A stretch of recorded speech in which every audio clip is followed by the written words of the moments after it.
Nabi Ibrahim diperintahkan oleh Allah untuk membawa istrinya Siti Hajar dan anaknya Ismail ke gurun pasir.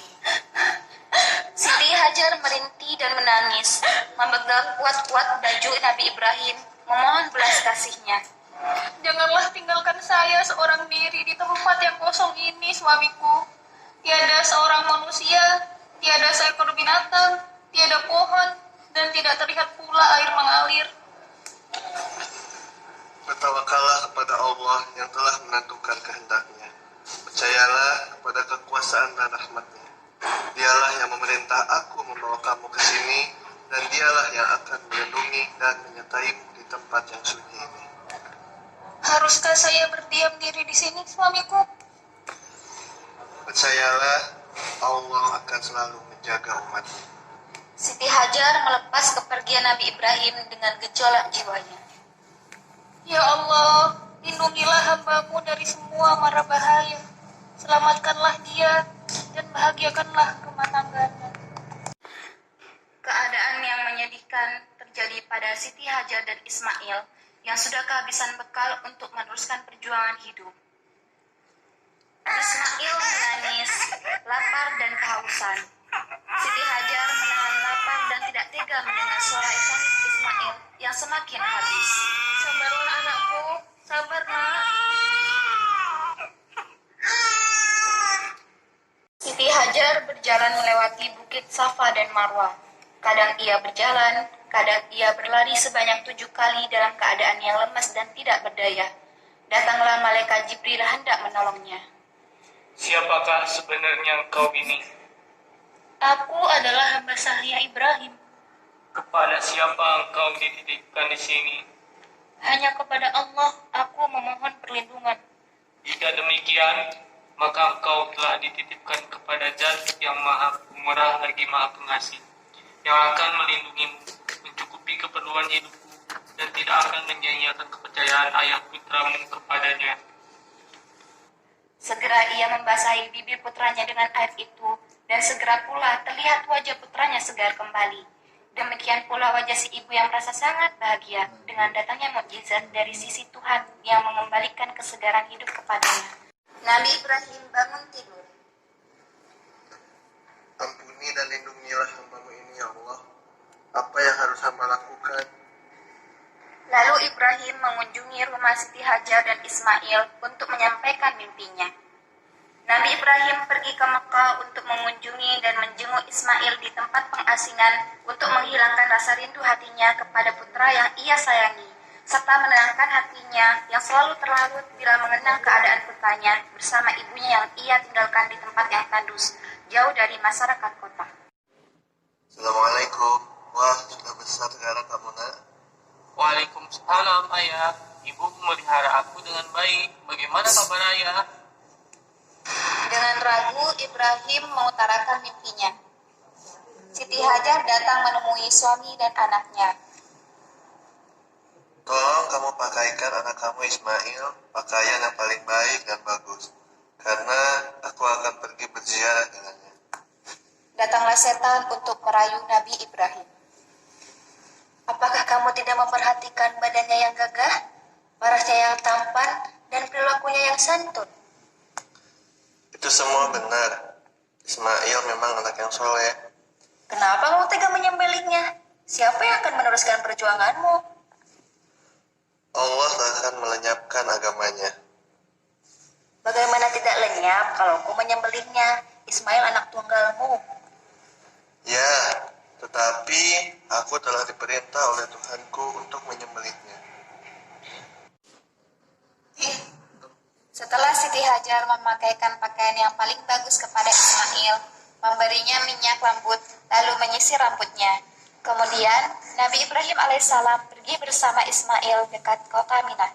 Dia juga membawa tali dan pisau yang tajam. Semoga keselamatan selalu menyertaimu, wahai suami dan anakku. Usaha merayu Ibrahim gagal. Setan mencoba merayu Siti Hajar. Hei, kamu cuma duduk-duduk saja. Sedangkan Ibrahim pergi dengan anak kamu dan hendak menyembelih anak kamu. Jangan berdusta. Aku tahu seorang ayah tidak akan sanggup menyembelih anaknya sendiri. Suami kamu pergi dengan anak kamu sambil membawa tali dan pisau. Kamu tahu dia mengira Tuhannya yang menyuruh untuk itu. Nabi tidak pernah diperintahkan untuk mengerjakan sesuatu yang sia-sia. Tapi, jika memang Allah telah memerintahkan perkara itu, aku sendiri bersedia untuk menuruti perintah itu dengan jiwaku. Bukan hanya jiwa, bahkan anakku rela kukorbankan demi Allah. Usaha setan gagal lagi, tetapi setan selalu berusaha dengan mencoba merayu Ismail. Ismail, kamu nampak bersenang-senang, sedangkan saat ini ayah kamu membawa tali dan pisau untuk menyembelih kamu. Jangan berdusta, hai iblis. Mengapa ayahku hendak menyembelihku? Dia mengira bahwa Tuhannya telah menyuruhnya demikian. Aku menaati perintah Tuhanku. Sebelum setan kembali berucap, dilemparkan batu tepat di mata setan. Setan pun menghilang.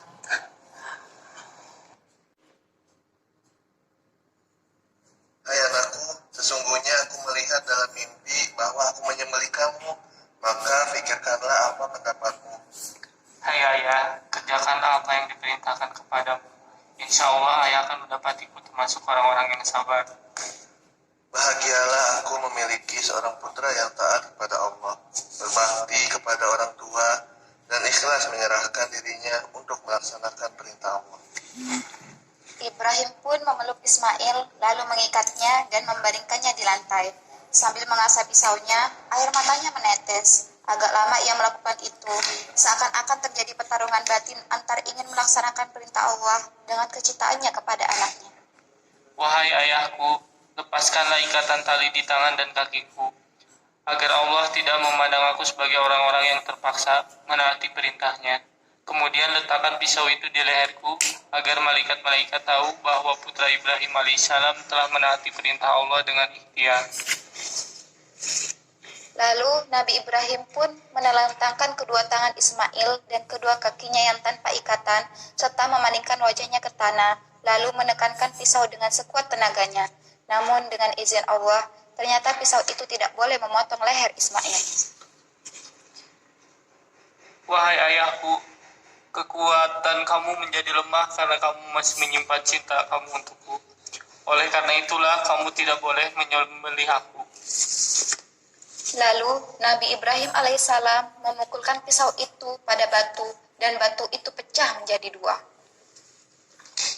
Hai pisau, engkau mampu membelah batu itu. Tetapi, mengapa engkau tidak mampu memotong leher anakku? Wahai Ibrahim, engkau telah berhasil melaksanakan mimpimu. Demikianlah kami membalas orang-orang yang berbuat kebajikan. Sembelihlah kambing sebagai ganti engkau menyembelih anakmu.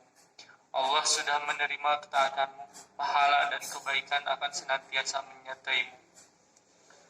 La ilaha illallah wallahu akbar. Allahu Akbar walil hamdu. Kemudian sebagai tebusan ganti nyawa Ismail telah diselamatkan itu, Allah memerintahkan Nabi Ibrahim menyembelih seekor kambing yang telah tersedia di sampingnya, dan segera dipotong leher kambing itu oleh beliau dengan parang yang tumpul di leher putranya Ismail itu. Dan inilah al-asal muasal permulaan sunnah berkurban yang dilakukan oleh umat Islam pada tiap hari raya Idul Adha di seluruh pelosok dunia.